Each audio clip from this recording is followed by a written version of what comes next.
Let me say the quiet part out loud. Bitcoin is going to zero. Not tomorrow, not next year, but eventually. And before you dismiss that, let's walk through why this argument exists, step by step. Bitcoin produces nothing.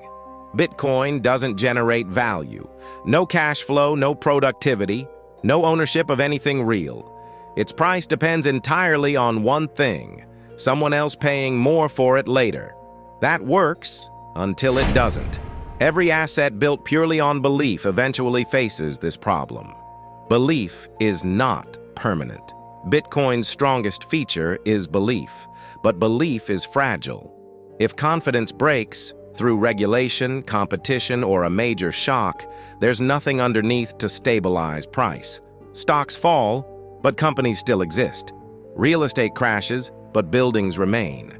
Bitcoin only exists as long as people agree it should. Regulation doesn't need to ban it. Governments don't need to ban Bitcoin to kill demand. They only need to restrict exchanges, control on-ramps, limit institutional access. At that point, liquidity dries up. And when liquidity disappears, prices don't fall gradually. They collapse. Technology always moves on. No technology stays dominant forever. Better systems replace older ones. Faster, cheaper, more controlled alternatives emerge. If Bitcoin is replaced, even slowly, its value doesn't fade, it evaporates. Because unlike companies, Bitcoin can't adapt its fundamentals. The part people don't like to hear. Here's the uncomfortable truth. For Bitcoin to survive forever, it needs permanent global belief. Not innovation, not productivity, not usefulness. Belief. History is not kind to systems that rely on that alone. Important reality check now.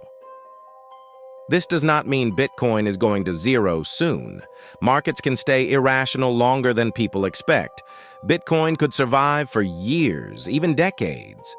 But the argument isn't about timing. It's about structure. Final take. So when people say Bitcoin is going to zero, they're not predicting a crash.